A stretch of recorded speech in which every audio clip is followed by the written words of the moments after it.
Hello guys, एक बार फिर से स्टार्ट करके देखते हैं।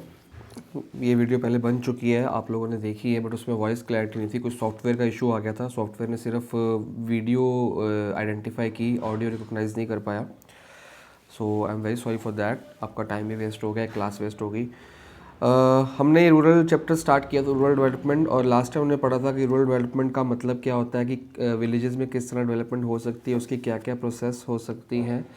एंड उसमें मेरे को एक डाउट आया है बच्चों का कि सर एक बार ये वाला लैंड रिफॉर्म्स दोबारा समझाना है, और ख़ास करके ये वाला पॉइंट। तो फर्स्ट पहले इसको एक्सप्लेन करते हैं, देन वील मूव फॉरवर्ड। कि प्रोसेस ऑफ रूरल डेवलपमेंट में लैंड रिफॉर्म्स का क्या रोल है। तो वाइडनिंग देयर लैंड बेस, ये पूछा गया था कि सोशियो इकोनॉमिक कंडीशन इम्प्रूव हो सकती है कैसे, वाइडनिंग देयर लैंड बेस से। इसका मतलब क्या हुआ?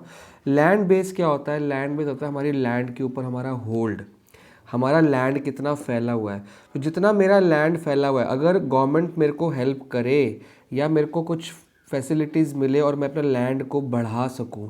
अब लैंड बढ़ाना कोई छोटी मोटी बात तो है नहीं। लैंड बढ़ाने के लिए हमको कुछ प्रोविजंस दिए जाते हैं, जैसे कि ज़मींदार के अगर मान लो मैंने लैंड पे क्रेडिट लिया हुआ है, क्रेडिट मतलब मैंने लोन लिया हुआ है, कर्ज़ा लिया हुआ है, तो होता क्या है कि अगर मैं वो कर्ज़ा टाइम पे नहीं कर पाता, तो जो मनी लेंडर है, जिससे मैंने कर्ज़ा लिया था या जिससे मैंने लोन लिया था, या ज़मींदार, वो मेरे लैंड पे कब्ज़ा कर लेता है। तो गवर्नमेंट ने कुछ लैंड रिफॉर्म्स बनाए हुए हैं जिससे कि मेरे लैंड के ऊपर वो कब्ज़ा नहीं कर सकता। तो इस हिसाब से मेरा लैंड बेस बढ़ गया, जो छोटा होता जा रहा था वो बढ़ गया। गवर्नमेंट कई बार सब्सिडी देती है, जो बंजर खेत हैं गांव के साइड में आसपास पड़े हुए हैं, गवर्नमेंट कहती है कि यार ये बंजर खेत है, प्लीज़ इस पे, आई एम सॉरी, बंजर खेत है, अगर कोई भी इसको लेगा तो हम बहुत सब्सिडी पे इसको देंगे। तो कई अमीर किसान होते हैं, वो ले लेते हैं, उनका लैंड और बढ़ जाता है। गवर्नमेंट आपको लैंड के ऊपर कुछ फैसिलिटीज़ देती हैं, मशीन्स, हार्वेस्टर्स, फर्टिलाइजर्स वगैरह देती है, ताकि आपके लैंड की प्रोडक्टिविटी बढ़े। वो भी आपके लैंड बेस के अंदर आता है। तो इस तरह से लैंड रिफॉर्म्स का डायरेक्ट रिलेशनशिप सीधा सीधा गवर्नमेंट से है। गवर्नमेंट हमारे लैंड को कम होने से कैसे बचाती है, या गवर्नमेंट हमको लैंड को बढ़ाने में या लैंड की प्रोडक्टिविटी बढ़ाने में किस तरह से क्या क्या चीज़ों में हेल्प करती है, वो होते हैं हमारे लैंड रिफॉर्म्स। चाहे वो ज़मींदार से छुटकारा पाना हो, मनी लेंडर से छुटकारा पाना हो, बंजर की जगह पे आपको लैंड सब्सिडी पे प्रोवाइड करना हो, या प्रोडक्टिव फर्टिलाइजर्स, ट्रैक्टर वगैरह। तो ये चीज़ की डिटेल आपके सिलेबस में नहीं है, आपको सिर्फ छोटा मोटा समझना है मेन बात क्या है। और इस ईयर बच्चों याद रखना है आपने कि रट्टाफिकेशन नहीं चलेगी आपके एग्ज़ाम से, मैं पहले भी बता चुका हूँ। ना अकाउंट्स में, ना बीएसटी में, ना ही इको में। आपको हर चीज़ का मतलब समझ आना चाहिए, ताकि क्वेश्चन अगर मान लो इसी में से आ गया तो क्वेश्चन सेम लैंग्वेज में नहीं आएगा, क्वेश्चन की लैंग्वेज चेंज होगी, ट्विस्टेड होगी।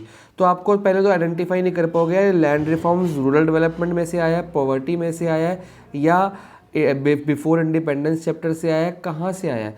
तो उसके लिए आपको thorough reading of all the chapters, और रीडिंग के साथ साथ आपको हर पैराग्राफ का कंसेप्ट और मतलब पता होना चाहिए कि यार यहाँ पे लैंड रिफॉर्म रूरल डेवलपमेंट के लिए बात हो रही है। और क्वेश्चन में खासकर पहचानना है, ये नहीं कि लैंड रिफॉर्म पढ़ा फटाफट से लिख दिया, इंफ्रास्ट्रक्चर पढ़ा फटाफट लिख दिया, नहीं। क्वेश्चन में अपने कीवर्ड्स ढूंढने हैं कि क्वेश्चन क्या बताना चाह रहा है। क्वेश्चन लैंड रिफॉर्म रूरल के लिए पूछ रहा है, पॉवर्टी के लिए पूछ रहा है, एम्प्लॉयमेंट के लिए लैंड रिफॉर्म पूछ रहा है, एग्रीकल्चर के लिए पूछ रहा है, किस तरह से, या इंडस्ट्रियल सेक्टर के लिए पूछ रहा है लैंड रिफॉर्म्स, कौन से पूछ रहा है, वो क्वेश्चन को बार बार पढ़ के आपने चेक करना है। फिर अकॉर्डिंगली उस चैप्टर में जाना है और आंसर देना है। अकॉर्डिंगली उस चैप्टर में जाने का मतलब है कि जब आपने कुछ याद किया होगा, आपके कंसेप्ट्स क्लियर होंगे, तो आपको पता है ये तो क्वेश्चन इस चैप्टर से आया, तो यहाँ से आंसर देना है, और आंसर भी टू द पॉइंट देना है। क्योंकि इस बार क्वेश्चन में 6-6 मार्क्स और 5-5 मार्क्स के क्वेश्चन जो है वो पैराग्राफ्स में नहीं आ रहे, वो ऑन द पॉइंट्स आ रहे हैं। अगर 6 मार्क्स का क्वेश्चन है तो 7 पॉइंट या 8 पॉइंट लिख दो, मोर देन एनफ है। वैसे 6 ही मांगे जाते हैं, पर हम एक आध एक्स्ट्रा लिखते हैं ताकि प्रेजेंटेशन अच्छी रहे, ठीक है। तो इस बार रट्टाफिकेशन अगर करोगे तो उसका बेनिफिट मिलेगा, बट खाली रट्टाफिकेशन से काम नहीं चलेगा, चीज़ों का मतलब भी समझना चाहिए। और डोंट वरी, एक बार हमारा सिलेबस खत्म हो जाता है, इस बुक में हमारे ये सेकंड ये करके 7 चैप्टर हो जाएंगे, 3 चैप्टर रह जाएंगे, इसके 2 चैप्टर छोड़ देंगे, चैप्टर नंबर 7 तक 8 तक करके 2 के छोड़ देंगे, फिर मैक्रो करेंगे, फिर वापस इस पे आएंगे। एक बार ये सिलेबस 1-1.5 महीने में ख़त्म हो जाएगा हमारा, then we are going to revise. और आपको बताऊंगा कि क्वेश्चंस किस फॉर्म में आने, सीबीएसई के सैम्पल पेपर्स 10 ईयर्स लेके हम रिवाइज करेंगे। हर क्वेश्चन के आपको आंसर प्रोवाइड करूंगा मैं कि क्वेश्चन किस किस फॉर्म में किस किस तरीके से आपके पास आ सकता है। उन क्वेश्चंस की प्रैक्टिस और बुक में से लर्न करके आपकी बोर्ड्स की तैयारी अब बहुत ज़्यादा अच्छी हो जाएगी। तो एक बार सिलेबस कंप्लीट होने दो, उसके बाद हम बहुत अच्छी रिविजन्स करने वाले हैं। तो लैंड रिफॉर्म्स के आगे आते हैं आज का topic. Today's topic is rural credit. Credit word mark मैंने किया हुआ क्योंकि पिछली वीडियो में ऑलरेडी मार्क हो गया था। सो क्रेडिट वर्ड का मतलब है उधार, और रूरल मतलब विलेजेस, मतलब गांव में काम करने के लिए, खेती हो गया, मजदूरी हो गया, या लेबर लोग रहते हैं, या छोटी मोटी दुकान खोलने के लिए, या किसी भी वजह से अगर आपको गांव में रहते हो, आपको उधार की ज़रूरत है, उसके ऊपर ये बेस्ड टॉपिक है। तो in agriculture farmers are in strong need of credit. अब फार्मर्स जो है उनको स्ट्रॉन्ग नीड क्यों है, क्वेश्चन आता है कि फार्मर्स को स्ट्रॉन्ग नीड क्यों है क्रेडिट की। तो इसके 2 आंसर बनते हैं बेटा। सबसे पहला आंसर है कि long time gap between crop sowing and realisation of income. मैंने यहाँ पे लिखा था फिर काट दिया, यहाँ दोबारा लिखता हूँ मैं। क्रॉप सोइंग, मान लो जनवरी में आपने क्रॉप सो किया है, बीज बोया है। जनवरी में जो बीज बोगे वो आपको जून में जाके उपज होगी, प्रोडक्टिविटी जो बीज जो फसल बन के तैयार होगी वो जून में। 6 महीने मान लो लगते हैं, this is for an example. कोई 3 महीने होते हैं, कोई 4 महीने, कोई 6 महीने, मैक्सिमम 6 महीने तक होती है फसल।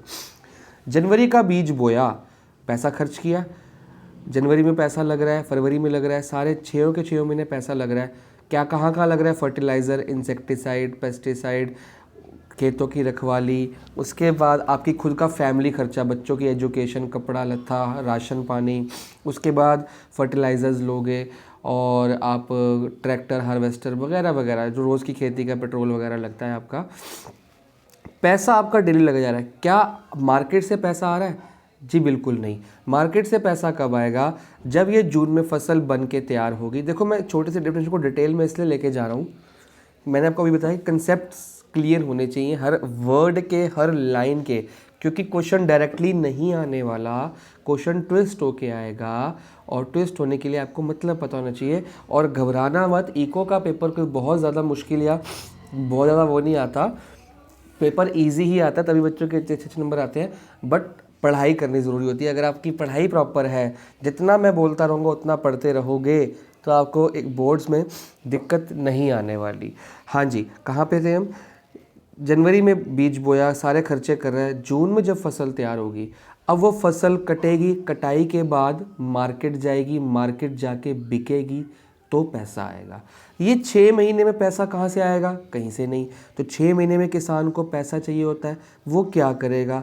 जो लॉन्ग टाइम गैप बिटवीन है बीज बोने में, क्रॉप सोइंग में, एंड पैसा आने में, वो कैसे पूरा करे? उधार लेके। या तो उसके पास इतनी सेविंग्स हो कि वो सेविंग्स यूज़ करता रहे, जब पैसा आएगा फिर सेव कर ले। पर अगर किसानों के पास सेविंग्स होती तो किसान खुदकुशी क्यों करते, या वो अमीर क्यों ना होते? हाँ, नो डाउट 10% किसान देश के अमीर भी हैं, वो तो अपना गुजारा कर लेते हैं, बल्कि वो तो लोगों को, बाकी गरीब किसानों को, छोटे किसानों को उधार देते भी हैं। वो खुद भी बड़े किसान हैं और एज अ ज़मींदार और मनी लेंडर का रोल प्ले करते हैं।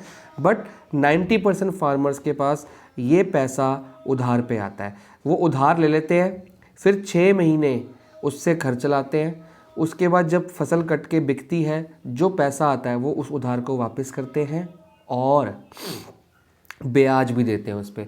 मतलब अगर मान लो 2 लाख रुपए उधार पे लिए, तो 2 लाख के बदले जो उसका इंटरेस्ट बनेगा 5-6 महीने का 50-60 हज़ार रुपये जो भी होगा, वो उसके समेत उसको वापस करेंगे।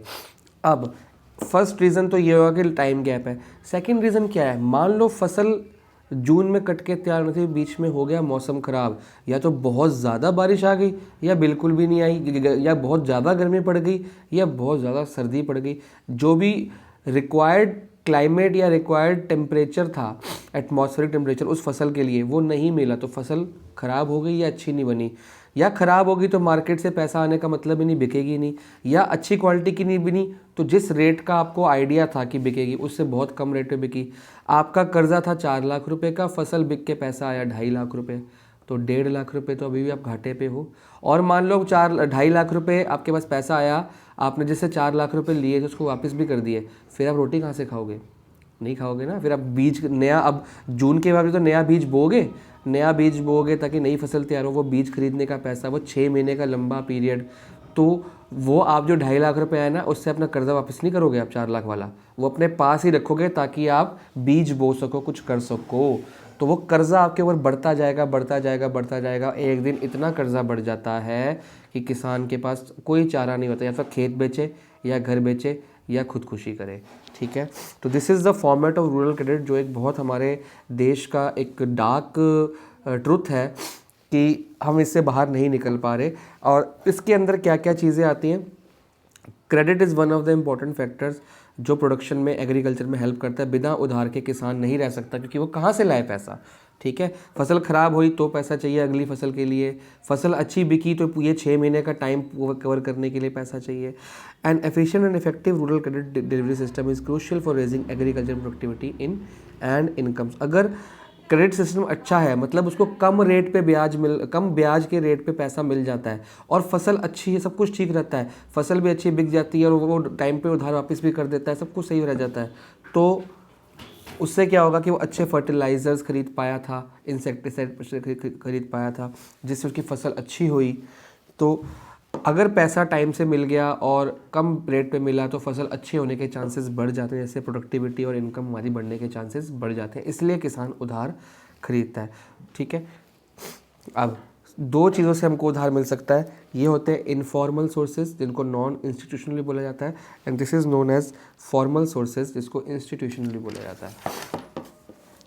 नॉन इंस्टीट्यूशनल सोर्सेज मतलब इनफॉर्मल सोर्सेज, जो नॉर्मल हम किसी से भी पैसा मांग लेते हैं। सबसे पहला इसमें आता है जी मनी लेंडर। मनी लेंडर का काम है सिर्फ उधार देना है, ब्याज खाना है। ये क्या करते हैं? बड़े बड़े पैसे वाले बंदे हैं, और सबसे पहले जो गरीब किसान है, क्योंकि पढ़ा लिखा होता नहीं, पेपर वर्क होता नहीं, बैंक में बात करने की उसको हेजिटेशन होती है बैंक में जाने से, क्योंकि पढ़ा लिखा नहीं है, कॉन्फिडेंस नहीं है। तो और एक ट्रेंड भी चला होता है कि सारे किसान इसी के पास जा रहे हैं, मनी लेंडर के पास, तो ये भी इसी के पास चला जाता है। अब मनी लेंडर क्या करता है? मनी लेंडर क्या करता है? बहुत हाई रेट पे, लिखा भी यहाँ पे, बहुत हाई रेट पे पैसा उधार पे देते हैं। रेट मतलब रेट ऑफ इंटरेस्ट। अगर उसने 2 लाख रुपए उधार पे दिए तो वो 10% या 20% पैसा लेगा मंथली। 2 लाख का 10% होता है 20,000 रुपये मंथली इंटरेस्ट लेगा। 2 लाख रुपए तो अलग लेगा ही लेगा जब बाद में, लेकिन मंथली 20,000 रुपये इंटरेस्ट भी लेगा इकट्ठे जब उसके पास पैसे आएंगे। मान लो किसान 6 महीने बाद पैसा वापस करना चाहता है, तो 6 महीने का इंटरेस्ट हो गया 1,20,000 रुपये, 20,000 पर मंथ के हिसाब से 1,20,000। तो 2 लाख रुपये उसने लिए थे, 1,20,000 इंटरेस्ट हो गया, टोटल कितने हो गए? 3,20,000। तो 2 लाख के बदले 6 महीने में किसान को 3,20,000 वापस देने होते हैं। किसान की मजबूरी ये होती है कि उसको पढ़ा लिखा नहीं है, बैंक में जाके मांग नहीं सकता, या उसके कागज़ में कमी होती है। बैंक क्या करता है? बैंक कभी भी आपको लोन देगा, आपके कागज़ घर के या खेतों के या कोई भी सोना वगैरह गिरवी रखता है। गिरवी रखने को मॉर्गेज कहते हैं इंग्लिश में। तो कुछ ना कुछ मॉर्गेज रखता है, कोलेट्रल सिक्योरिटी रखता है, गिरवी रखता है, जिसके बदले आपको ब्याज देता है। अगर तो आपके पास कुछ भी नहीं है, मान लो घर है, अपना है, लेकिन उसके कागज़ पूरे नहीं है, कागज़ में एक चेन होती है कि आपने घर किससे लिया, उसने घर किससे लिया, उसने घर किससे लिया, ऐसे पूरी चेन। गवर्नमेंट बैंक या प्राइवेट बैंक जब भी आपको लोन देता है, पूरे कागज़ पूरे होने चाहिए, इनकम टैक्स की रिटर्न वगैरह वगैरह, बहुत सारी फॉर्मेलिटीज़ होती हैं। इतना ईजी नहीं होता बैंक से लोन लेना। अगर इतना ईजी होता तो हर बंदा ही लोन ले लेता ईजिली। लोन रिजेक्ट हो जाते हैं लोगों के, 70% लोगों के तो रिजेक्ट हो जाते हैं, बाकी 30% लोग ही लोन ले पाते हैं बैंक से, क्योंकि उनके पेपर वर्क पूरा होता है। तो किसान का पेपर वर्क पूरा नहीं होता, उसको कहीं से पैसे की उम्मीद नहीं होती, मजबूरी में जाके ये मनी लेंडर के पास जाएगा। अब मनी लेंडर इसकी मजबूरी का फ़ायदा उठाएगा। इस मनी लेंडर को पता है यार इसको कहीं और से पैसा मिलेगा नहीं, लेगा तो ये मेरे से लेगा, ये उसको हाई रेट ऑफ इंटरेस्ट पे पैसा देता है, और उसको अब इतना हाई रेट हो जाता है कि किसान बेचारा चुका नहीं पाता। 2 लाख के बदले 3,20,000 रुपये देने हैं। अगर फसल अच्छी हो गई तो फसल का जो 50% कमाई तो वही ले गया, और अगर फसल अच्छी नहीं हुई तो परेशान। तो इतना हाई ब्याज बढ़ता जाएगा, बढ़ता जाएगा, ब्याज पे ब्याज, ब्याज पे ब्याज बढ़ता रहेगा। उससे क्या होगा कि ये किसान को एक्सप्लॉइट करते हैं। एक्सप्लॉइट मतलब परेशान करते हैं, उसके घर पे, उसके खेत पे, उसके ट्रैक्टर पे, उसकी जगह पे कब्ज़ा कर लेते हैं क्योंकि उसने उसका पैसा नहीं चुकाया होता। इस तरह से ये मनी लेंडर पहले ही अमीर था और अमीर होते जाते हैं। रिलेटिव्स, आप अपने रिश्तेदारों से, दोस्त यारों से पैसा ले सकते हो अगर वो पैसे वाले हैं तो। इसमें दोनों बातें हैं, इंटरेस्ट हो भी सकता है, नहीं भी हो सकता, हाई भी हो सकता है, लेस लो रेट भी हो सकता है। वो डिपेंड करता है आपका दोस्त यार कितना अच्छा है। कई बार ज़्यादातर मैक्सिमम इसमें नो इंटरेस्ट होता है क्योंकि वो आपको वो दोस्ती यारी में या रिलेटिव को हेल्प के लिए पैसे देते हैं कि चल ठीक है तू 2 लाख रुपए ले, अपना 6 महीने का काम चला, जब फसल बिकेगी मेरे को वापस कर दियो, 2 लाख के 2 लाख, कुछ बढ़ा के मत दियो, या जो तेरा मन करे एक्स्ट्रा प्रॉफिट मेरे को दे दियो। तो ये एक इनफॉर्मल सोर्स है जिसमें सब कुछ हो सकता है। ट्रेडर्स एंड कमीशन एजेंट, ये वो ट्रेडर्स हैं या ये वो एजेंट हैं, जब जनवरी की जो बीज बोया था, जून में जब फसल तैयार हुई, जून में जिनको आप बेचने जाओगे, जिन दुकानदार और ट्रेडर को, भाई आपकी फसल तैयार हुई, मंडी में जाके बेचोगे ना, तो मंडी में जाके जिस दुकानदार को आपने बेचनी थी, आप जनवरी में ही उसके पास चले गए। मतलब जून में जब फसल तैयार होती आप इसके पास जाते बेचने के लिए, आप जनवरी में इसके पास चले गए। अब इसमें एक नुकसान ये होता है कि अगर आपके ऊपर कर्जा ना होता तो जून में फसल तैयार होती, आप जून में मंडी में जाते, वहाँ पे 50 दुकानदार मिलते हैं आपको, 50 ट्रेडर्स मिलते हैं, कमीशन एजेंट मिलते हैं जो आपकी फसल कमीशन लेके बिकवा देते हैं। कमीशन एजेंट होता है जो आपकी फसल बिकवाने में आपकी हेल्प करते हैं, वो आपसे कमीशन ले लेते हैं। जैसे प्रॉपर्टी खरीदते बेचते हो तो कमीशन एजेंट्स होते हैं, प्रॉपर्टी डीलर्स कहते हैं हम उनको। वो क्या करते हैं, आपको घर दिलवा देते हैं, आपको घर दिलवा देंगे, अच्छा सा आपको पसंद करवा देंगे, तो आपसे कमीशन ले लेंगे घर के बदले। तो ऐसे ही फसल बिकवाने में और फसल खरीदने में कमीशन एजेंट हेल्प करते हैं। ये कमीशन बेस पे काम करते हैं, छोटी सी कुछ परसेंटेज रखते हैं कि भाई अगर 2 लाख की फसल आपकी बिकवाई तो उसका 1% ले लेंगे, तो वो 2000 बन जाता है, इनकी कमाई है। और ट्रेडर्स है जो दुकानदार जिनको अपने बेचना है। तो जब जून में फसल तैयार हुई, आपके पास 50 दुकानदार का ऑप्शन है कि किसी को भी बेचो। आप कहाँ बेचोगे, जहाँ पे आपको रेट हाई मिलेगा, अच्छा रेट मिलेगा, आपको वहाँ पे बेच सकते हो। आपको पूरा ट्राई करने का हक मिल गया कि आप ढंग से ट्राई करो कि किसको बेचना है, किसको नहीं बेचना। लेकिन अगर आप इसके पास जून में ना जाके जनवरी में चले गए क्योंकि आपके पास पैसा नहीं था, आपके किसी रिलेटिव्स ने आपको देने से मना कर दिया, मनी लेंडर के पास आप गए नहीं क्योंकि उसका हाई रेट ऑफ इंटरेस्ट था, आपको डर था कि मैं इतना ब्याज कहाँ से दूंगा, आप डायरेक्ट जिसके पास जून में जाना था आप जनवरी में चले गए कि भैया मेरे को पैसा दे दो एडवांस, जब जून में फसल तैयार होगी मैं तेरे पास ही बेचने आ जाऊँगा, मैं और किसी के पास, जो 50 दुकानदार बैठे हैं मार्केट में, किसी के पास नहीं जाऊंगा, मैं सिर्फ तेरे पास आऊँगा। इसमें आप बाउंड हो गए। अब जब जून में फसल तैयार होगी आप किसी के पास नहीं जा सकते, आपको उसी के पास जाना पड़ेगा जिससे आपने एडवांस पैसा लिया। ये वही बात हो गई कि मान लो आपको कोई सामान बेचना था, आपने, आपकी फैक्ट्री है, आप कुर्सियाँ तैयार करते हो मान लो, तो कुर्सियाँ तैयार करके जब आपने हफ्ते बाद बेचनी थी, जिस शॉप पे बेचनी थी उस शॉपकीपर से पहले ही एडवांस पैसा लिया है कुर्सियाँ तैयार करने का कि अभी मेरे पास पैसा नहीं है कपड़ा वपड़ा खरीदने का या फोम खरीदने का या लकड़ी खरीदने का, तो मेरे को कुछ एडवांस दे दे, मैं तेरे एडवांस से लकड़ी खरीद के कुर्सियाँ बना के तेरे को ही बेच दूँगा। तो ये वही बात हो जाती है। तो ये जनवरी में जब इससे पैसा लेके आएगा तो क्या उस पर इंटरेस्ट होगा, इस पे रेट ऑफ इंटरेस्ट हाई होता है। They provide credit to the peasants on mortgage of crops. किसके मॉर्गेज पे, क्रॉप। मॉर्गेज का मतलब मैंने बताया गिरवी, ये कोई लैंड गिरवी नहीं रखेंगे, ये क्रॉप, उसकी फसल को गिरवी रखेंगे। फसल मतलब खेत नहीं होता, फसल मतलब जो फसल उसने उसके पास काट के बेचनी है। वो कहेगा कि जब भी तेरी फसल तैयार होगी तो उसको आके मेरे पास बेच जा, ये 6 महीने का जो ब्याज है प्लस ये जो पैसा मैंने तेरे को एडवांस में दिया, ये जोड़ के तेरी फसल में से जो पैसा बचेगा दे दूंगा। फॉर एग्जाम्पल इसने उसको ब्याज लोन दिया 2 लाख रुपए का, प्लस इस पे इंटरेस्ट बना मान लो 70,000 रुपये, 70,000, ठीक है। 2 लाख के लोन पे 70,000 का इंटरेस्ट बना। अब जो इसकी फसल तैयार हुई कट के, जो इस बंदे की फसल तैयार हुई कट के, वो फसल तैयार हुई मान लो 4 लाख रुपए की, तो ये फसल ले लेगा सारी की सारी, 4 लाख में से अपना 2,70,000 रुपये काट के 1,30,000 उसको वापस कर देगा। क्योंकि भाई मैंने तेरे को 2 लाख दिए थे, 70,000 मेरा ब्याज हो गया, तेरी फसल 4 लाख की तैयार हुई है, मेरे पैसे काट के ये बाकी पैसे ले जाए, क्योंकि ये पैसे उसने उसको जनवरी में दे दिए थे, ये 6 महीने का इंटरेस्ट हो गया। ये this is an example just to explain you, ठीक है। अब प्रॉब्लम क्या आती है कि अगर जून में ये बेचता और इसके ऊपर कर्जा ना होता, ये 50 दुकानदार को ट्राई करता, सबसे वो करता, ट्राई करता, जिसका हाई रेट होता उसको बेचता। बट अब क्या हुआ, वो बाउंड हो गया कि जिस ट्रेडर से उसने एडवांस थे उसी को बेचेगा। अब वो ट्रेडर को भी पता है इसकी फसल तो मेरे पास ही आनी है, वो क्या करेगा, फसल में कमियां निकालता है। अरे बहुत बेकार क्वालिटी का फसल भाई, बाकी देखो कितने अच्छे बढ़िया हैं, मेरे को तो नुकसान हो जाएगा, मैं इसको बेचूंगा, पर मेरी मजबूरी है कि मैंने तुम्हें एडवांस दिया हुआ है, मेरे को तुमसे ख़रीदनी पड़ेगी। तो वो मजबूरी में उसको दिखाता है कि भैया मैं तो मजबूरी में तुम्हारी फसल ख़रीद रहा हूँ, मैं इसका बहुत लो रेट ऑफ इंटरेस्ट दूंगा। वो उससे बहुत कम रेट पे फसल खरीदेगा। जो फसल उसने 4 लाख में ली थी, हो सकता कि वो किसी और दुकानदार पे जाता, उसको 5 लाख में मिल जाता, बिक जाती मतलब, पर उसको ट्राई करने का हक नहीं मिला क्योंकि उसने इससे पैसा ले रखा था उधार पे। इसी को वो 5 लाख की फसल उसको 4 लाख में बेचनी पड़ी।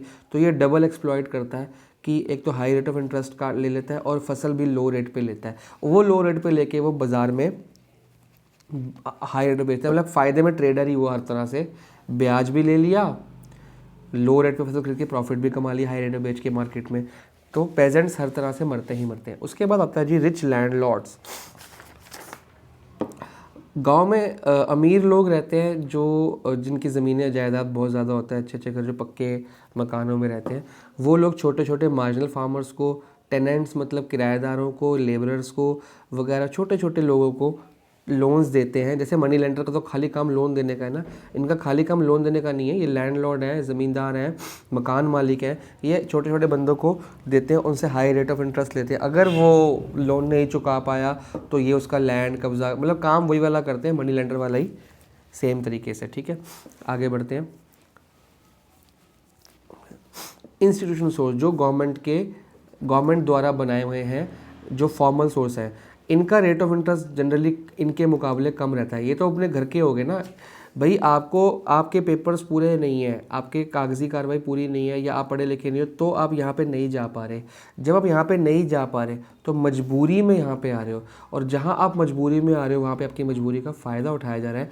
हाई रेट ऑफ इंटरेस्ट लेके आपको एक्सप्लॉइट किया जा रहा है, आपके घरों पे कब्ज़ा किया जा रहा है। यहाँ पे ऐसा नहीं होता, यहाँ पे लो रेट ऑफ इंटरेस्ट होता है। गवर्नमेंट इनको रेगुलराइज करती है, government regulation act according to law legal कार्रवाई चलते हैं।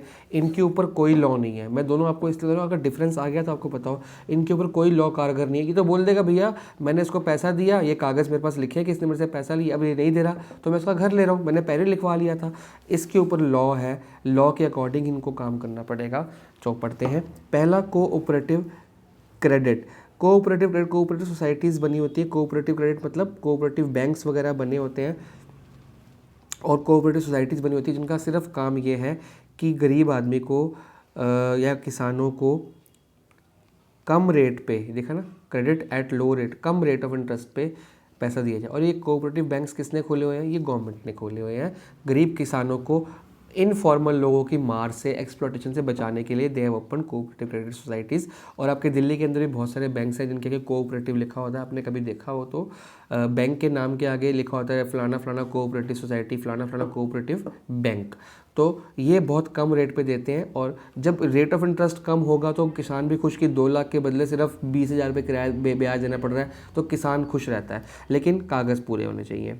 Land development banks, these are some specialised bank जो लैंड की डेवलपमेंट के लिए, मतलब खेतों के फार्मर्स के लिए बनाए गए होते हैं। ये क्या करते हैं, फार्मर्स का जो खेत है, जो लैंड है, फसल नहीं, घर नहीं, लैंड, खेत, यहाँ पे हमने फसल पढ़ी थी, देखो यहाँ पे वर्ड है क्रॉप्स, यहाँ पे लैंड है, लैंड कि वो उसकी जो खेत है ना, उसका जो ज़मीन है, उसकी ज़मीन को गिरवी रखते हैं। किसान अपनी ज़मीन गिरवी, ज़मीन के कागज़ इस बैंक के पास गिरवी रखता है और लोन ले लेता है, और रेट ऑफ इंटरेस्ट भी लो रहता है। और जब उसकी फसल अच्छी हो जाएगी वो वापस आके लोन चुका के अपने ज़मीन के कागज़ वापस आके ले जाता है। ये लोन छोटे छोटे लोन होते हैं, फर्टिलाइज़र, ट्रैक्टर, मशीनें खरीदने के लिए, सीड्स खरीदने के लिए, एग्रीकल्चर इम्प्लीमेंट्स, ट्रैक्टर, फर्टिलाइजर्स खरीदने के लिए, हार्वेस्टर्स खरीदने के लिए, और repaying old debts. Repaying old debts बहुत इंपॉर्टेंट पॉइंट है। क्यों?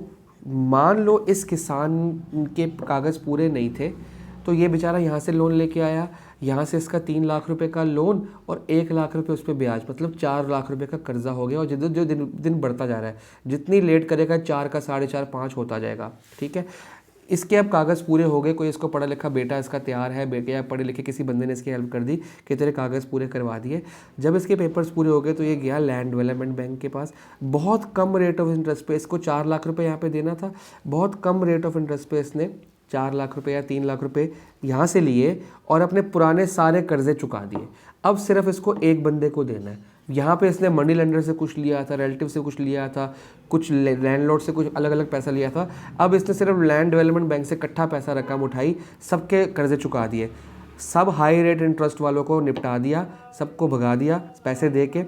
अब ये लो रेट ऑफ इंटरेस्ट वाले खाली बैंक से डील करेगा, इन्हीं को पैसा चुकाना है, इन्हीं की। अब इसके ऊपर एक कर्जा है इस बैंक का जिसका ब्याज बहुत कम है। तो बहुत लोग ऐसा भी करते हैं, जब रेट ऑफ इंटरेस्ट कम कहीं से मिलता है तो वहाँ से पैसा लेके हाई रेट वाले कर्जे को चुकाया जाता है। तो repaying of old debts. Next, commercial banks, normal जो आपके nationalise private and government bank है, ये लोग आपको लोन प्रोवाइड करते हैं फार्मर्स को। लेकिन पहले क्या था, सिर्फ ये शहरों में थे, बाद में expanded their branches in rural areas, गांव में भी जाना शुरू कर दिया ताकि फार्मर्स को डायरेक्टली उठ के बैंक, अगर फार्मर्स को बार बार शहर में आना पड़ता कर्जा लेने के लिए तो उसका खर्चा कितना होता आने जाने का। और बैंक जब कर्जा देता है तो कई आपको चक्कर काटने पड़ते हैं, महीनों महीनों चक्कर काटने पड़ते हैं बैंक के। सरकारी बैंक ऐसे ही काम करता है, स्लो। तो जब इस बैंक की ब्रांच गाँव में खुल जाएगी तो किसान का खर्चा बचेगा कि बार बार या शहर जाना पड़ता था, बहुत टाइम लगता था, बार बार काम छोड़ के जाता था, काम भी नुकसान होता था। अब इसको सिर्फ अपने गांव में ही ब्रांच मिल गई तो ये वहाँ पे इजीली अवेलेबल इसके पास हो गया कि भी कर्जा, इसको लोन इजीली मिल जाएगा। रीजनल रूरल बैंक्स, ये बहुत ही छोटे लेवल के बैंक्स होते हैं जो किसी किसी रीजन में होते हैं। अगर यूपी में बात करें तो यूपी में किसी हर गांव में भी नहीं होंगे, किसी किसी गांव में होंगे, किसी किसी गांव में नहीं भी होंगे, किसी किसी शहर में होंगे, किसी किसी शहर में नहीं भी होंगे। और यूपी वाले रीजनल बैंक दिल्ली में नहीं होंगे, पंजाब वाले रीजनल बैंक दिल्ली में नहीं होंगे, दिल्ली वाले रीजनल बैंक पंजाब में नहीं होंगे। तो ये प्रॉपर एक रीजन के अंदर होते हैं, उसी रीजन में इनका कंट्रोल होता है और वहीं पर इनकी ब्रांचेज होती हैं बहुत सारी। उसके बाहर ये ऑपरेट नहीं करते, उसी रीजन के लोगों को ये उधार पे देते हैं, छोटे छोटे लेबरर्स को, जो मजदूर होते हैं, फार्मर्स को, छोटे छोटे दुकानदारों को ये लोन देते हुए हैं सिर्फ अपने रीजन में, क्योंकि उस एरिया में एक दूसरे को जानते होते हैं। ये गवर्नमेंट लोन प्रोवाइड करती है, बहुत ही कम रेट ऑफ इंटरेस्ट पे लोन प्रोवाइड करती है और बस आपके कागज़ वगैरह। अभी मोदी जी जब से गवर्नमेंट आई है, मोदी जी ने सबके बैंक खाते खुलवाए, सबके आधार कार्ड बनवाए। क्यों? क्योंकि जब लोन देने का टाइम आया तो उनको बहुत कम रेट ऑफ इंटरेस्ट पे लोन दिए गए। और बाद में क्या हुआ, अगर वो लोन नहीं रीपे कर पाया तो कर्जा माफ़ी भी हुई उनकी। गवर्नमेंट के पैसे थे, गवर्नमेंट ने माफ़ कर दी कि चलो कोई बात नहीं, इतने माफ़ कर देते हैं, इतने हैं। तो गवर्नमेंट भी प्रोवाइड करती है। नाबार्ड एक इंस्टीट्यूशन है, एक एपेक्स बैंक है, सुप्रीम इंस्टीट्यूशन है, एसोसिएशन है, जो सारे बैंक्स और कोऑपरेटिव सोसाइटीज़ को रेगुलेट करती है। इनके बनाए हुए जितने भी आपके रूल्स हैं वो बाकी बैंक्स को फॉलो करने पड़ते हैं। तो ये भी non farm sector and farm sector दोनों को लोन प्रोवाइड करती है। और ये इवन कमर्शियल बैंक्स को, रीजनल बैंक्स को, लैंड डेवलप बैंक्स को भी पैसा देती है ताकि वो लोगों को कम रेट पे दे। एक तो ये डायरेक्ट फार्मर्स को या लोगों को देती है, और ये banks, land developments, cooperative society सबको देती है ताकि वो आगे पैसा उधार पे लोगों को दे सके जहाँ तक इनकी रीच नहीं है। नेक्स्ट, सेल्फ हेल्प ग्रुप, बहुत इंपॉर्टेंट पॉइंट है, इसमें से क्वेश्चन आता है। ये लोगों ने खुद ही बना रखे हैं सेल्फ हेल्प ग्रुप, मतलब बहुत सारे लोग मिलके एक ग्रुप बना रखा है, सब ने कुछ ना कुछ पैसा कंट्रीब्यूट किया है। मान लो सब ने 50-50 हज़ार रुपये इकट्ठे कर लिए और 100 बंदों का ग्रुप बन गया तो 50,000 इंटू 100, 50 लाख रुपया आपका इकट्ठा हो गया। अब ये 50 लाख रुपये इकट्ठा हो गया। अब ये तो है नहीं कि 100 बंदों का ग्रुप है, 100 बंदों को लोन की जरूरत पड़ेगी। मान लो 100 बंदों ने 50,000 रुपये इकट्ठे किए थे, 50 लाख इकट्ठा हो गया, उसमें से 10 बंदों को जरूरत पड़ गई कि उनकी फसल खराब हो गई या लोन की, तो वो 100 बंदों का पैसा जो 50 लाख था वो 10 बंदों के काम आ जाएगा, 2-2 लाख, 3-3 लाख सबको लोन दिया जाएगा। तो बहुत सारे लोग ग्रुप में आते हैं, पैसा देते हैं, एक मेंबरशिप लेते हैं और जिसको ज़रूरत पड़ेगी वो अपने कागज़ जमा या खेत के या घर के कागज़ जमा करके, मॉर्गेज करके पैसा ले सकता है। इसके बहुत सारे बेनिफिट्स होते हैं क्योंकि ये लोगों को खुश लगता है, अच्छा लगता है, मतलब ईजी लगता है। क्यों? क्योंकि बैंक के पास जाओ, मगजमारी करो, कागजी कार्रवाई, मनी लेंडर के पास जाओ, ये एक्सप्लॉइट करेगा। यहाँ सेल्फ हेल्प ग्रुप है, ये आपके खुद के जैसे ही लोग हैं, जैसे आप हो वैसे आपके जैसे कॉमन किसान, छोटे छोटे लोग हैं, इन्होंने मिलके पैसा इकट्ठा कर रखा है। तो यहाँ पे आपको एक्सप्लॉइटेशन नहीं होगी, ये आपको परेशान नहीं करेगा। ये क्या करेगा,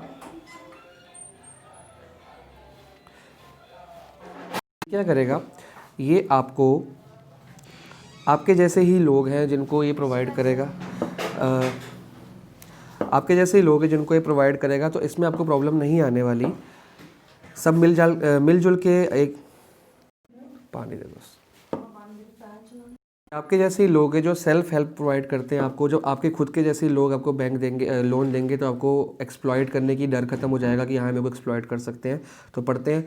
the focus is largely on the rural, on those rural poor who have no sustainable access to formal, मतलब जो लोग बैंक्स में नहीं जा पा रहे, जो लोग इनके पास नहीं जा पा रहे, उनको खुद ही के मिले हुए self help group loan provide करते हैं। बहुत लो रेट ऑफ इंटरेस्ट रहता है, सिर्फ इनका मकसद होता है हेल्प करना, कि जो मनी लेंडर्स एक्सप्लॉइट कर रहे हैं या बैंक में आपके पास एक्सेसिबल नहीं है, ठीक है, तो आपकी हेल्प की जाएगी। So the target groups comprise of small marginal farmers, agriculture, non agriculture labourers, इन सबको लोन प्रोवाइड किया जाता है। लीव दिस पॉइंट, इसकी ज़रूरत नहीं है। नेक्स्ट है जी, from the pooled money, pooled मतलब जो पैसा इकट्ठा किया गया, जो कलेक्शन की गई है, पूल्ड के लिए लिख लिया आप कलेक्शन, पूल्ड मनी जो कलेक्शन की गई है, credit is given to needy members at reasonable, very low interest, reasonable में आया था वेरी लो इंटरेस्ट, ठीक है जी, और रीपे करने के लिए छोटे छोटे इंस्टॉलमेंट बनाई जाती है और एक्स्ट्रा टाइम भी दिया जाता है, मतलब ये हर तरह से हेल्प करते हैं।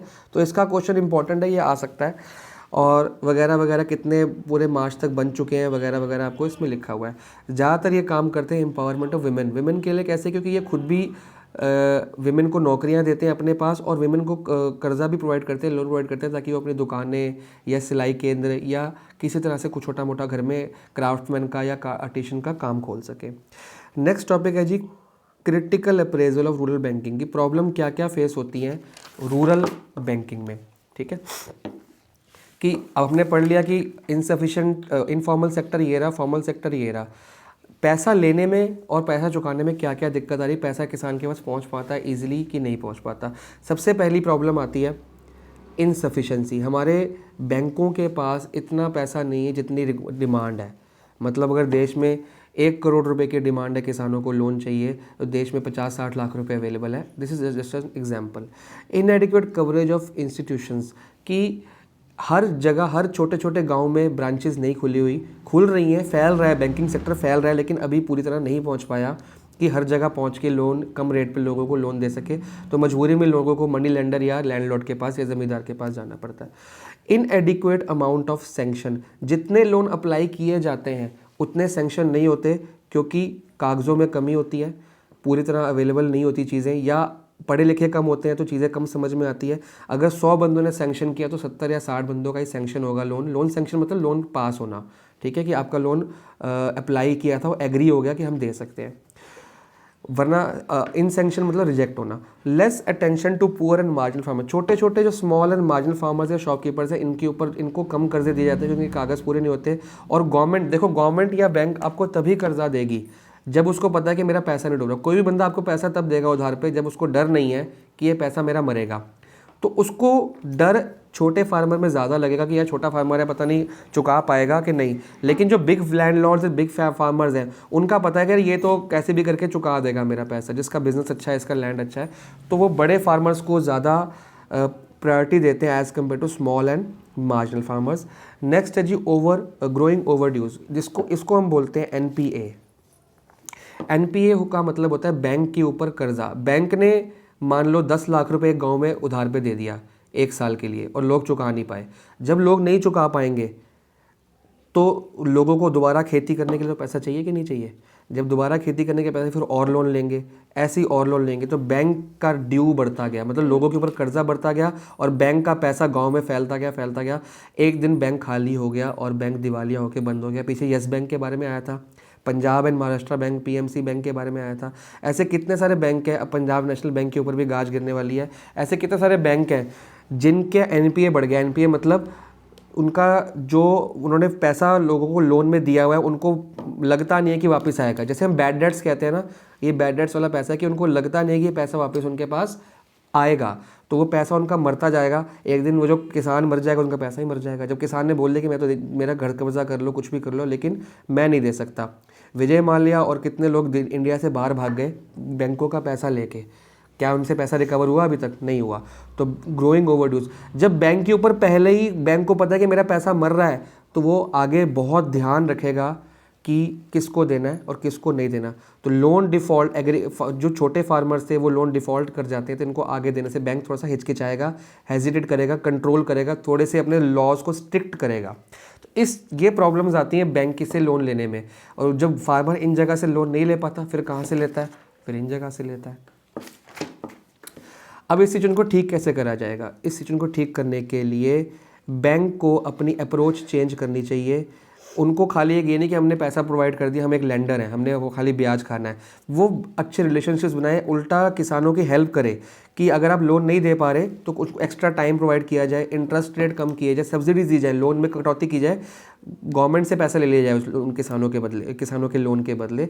तो उनकी हेल्प करना, उनसे अच्छे रिलेशन मेंटेन करना, एक्स्ट्रा टाइम दे देना। उनको और भी कोई प्रॉब्लम आ, मान लो आप लोन लेने गए हो, आपके पास पढ़े लिखे नहीं हो, आपके कागज़ पूरे नहीं है, तो बैंक आपको बताए जी आप यहाँ जाके अपने कागज़ पूरे कर सकते हो, या उनकी आउट ऑफ द वे जाके उनके कागज़ पूरे कराए, ताकि इनफॉर्मल सोर्सेज के जो एक्सप्लॉयटेशन से बच जाए और आपको किसान को कम रेट ऑफ इंटरेस्ट पर लोन मिल जाए। Farmers should also be encourage to inculcate the habit of thrift saving. Farmers को पैसा जोड़ना आना चाहिए, पैसा वेस्ट करना नहीं आना चाहिए, और जो लोन लिया है उसका फुल यूटिलाइजेशन करना। ये ना कि लोन लिया था खेती करने के लिए, खेत अच्छा करने के लिए, बेटे को गाड़ी लेके दे दी, तो वो काम नहीं होना चाहिए। या पैसा वेस्ट कर दिया, कुछ घर में शादी कर ली या कोई पार्टी वार्टी बनाने लग पड़े, वो काम नहीं होना चाहिए। जिस पर्पज़ के लिए लोन लिया गया उसका फुल एंड एफिशिएंट एक एक पाई का अच्छे से यूज़ करना चाहिए। तो दिस वॉज टुडेज़ वीडियो।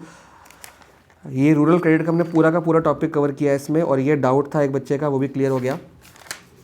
अगली वीडियो आएगी मार्केट। हमने पढ़ा कि रूरल सिस्टम स्टार्ट कैसे होता है, प्रोसेस। आज पढ़ा कि उसको उधार पैसा कहाँ से मिलता है। इनफॉर्मल लोगों से पैसा मिल गया, फॉर्मल लोगों से पैसा मिल गया। अब उस पैसे का करेगा क्या? बीज बोएगा, फसल उगाएगा। जब फसल 6 महीने बाद उग के तैयार होगी, फिर क्या करेगा? फिर मार्केट में जाके किसान फसल को बेचेगा। तो अगली वीडियो में हम मार्केट जाएंगे और मार्केट जाके फसल को बेचने की तैयारी, कैसे कैसे बिकती है, कहाँ कहाँ जाना पड़ता है, क्या क्या प्रॉब्लम्स आती हैं, क्या क्या दिक्कतें आती हैं, ये आपको जानना ज़रूरी है। तो अगले वीडियो में मार्केट सिस्टम पे बात होगी। That's all.